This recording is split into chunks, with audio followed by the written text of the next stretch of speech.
मैं मध्य प्रदेश हूं, जानिए एमपी की कहानी, खबरची बाबा की जुबानी। 60 के दशक में ग्वालियर की राजमाता विजय राजे सिंधिया कांग्रेस में हुआ करती थीं। मध्य प्रदेश में कांग्रेस की सरकार थी और उस वक्त मुख्यमंत्री थे डीपी मिश्र। एक दिन एक मीटिंग में डीपी मिश्र ने राजमाता को कुछ ज़्यादा ही इंतज़ार करवा दिया। उन्हीं दिनों एक छात्र आंदोलन को लेकर राजमाता और मुख्यमंत्री के बीच मनमुटाव की खबरें आम थीं। इस इंतजार ने उस मनमुटाव में आग में घी की तरह काम किया।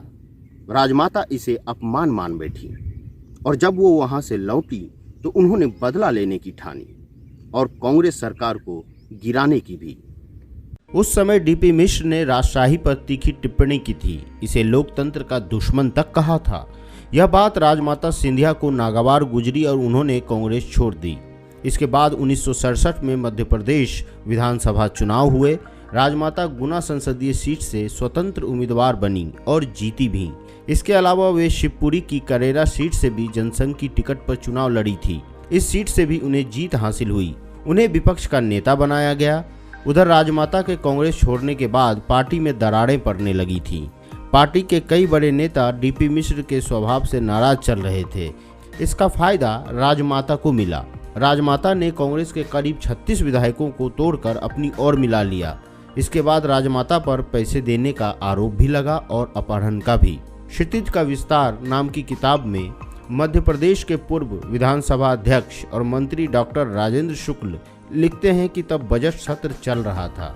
वित्त मंत्री कुंजीलाल दुबे ने बजट पेश कर दिया था और उस पर चर्चा चल रही थी। इस दौरान जब शिक्षा पर चर्चा होने लगी तो शिक्षा मंत्री परमानंद भाई पटेल ने लंबा भाषण दिया। इसके बाद मतदान होना था। तब पता चला कि 36 विधायक गायब हैं, जिसके बाद पूरी कहानी सामने आ गई। वैसे 19 जुलाई 1967 को छतरपुर के विधायक लक्ष्मण दास ने विधानसभा अध्यक्ष को लिखित शिकायत में कहा है कि उन्हें एमएलए रेस्ट हाउस से उठाकर रात भर खंडहर में रखा गया और जबरन दल बल के कागज पर दस्तखत करवाए गए। एमएन बुच तो अपनी किताब when the harvest moon is blue में लिखते हैं कि उन दिनों Govind Narayan MLA rest house number 1 की सीढ़ियों पर नोटों से भरा सूटकेस लेकर बैठते थे।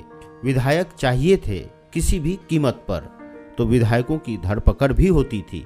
गोविंद नारायण सिंह की आवाज रात भर गूंजती थी, पकड़ो पकड़ो, भागने ना पाए। डीपी मिश्र की सरकार गिराने की कहानी कुछ ऐसी थी। राजमाता ने अपने अपमान का बदला कांग्रेस सरकार को गिरा कर लिया और इस तरह मध्य प्रदेश की राजनीति में नया चैप्टर भी शुरू हुआ, जिसे संबित सरकार के नाम से जाना गया, यानी संयुक्त विधायक दल।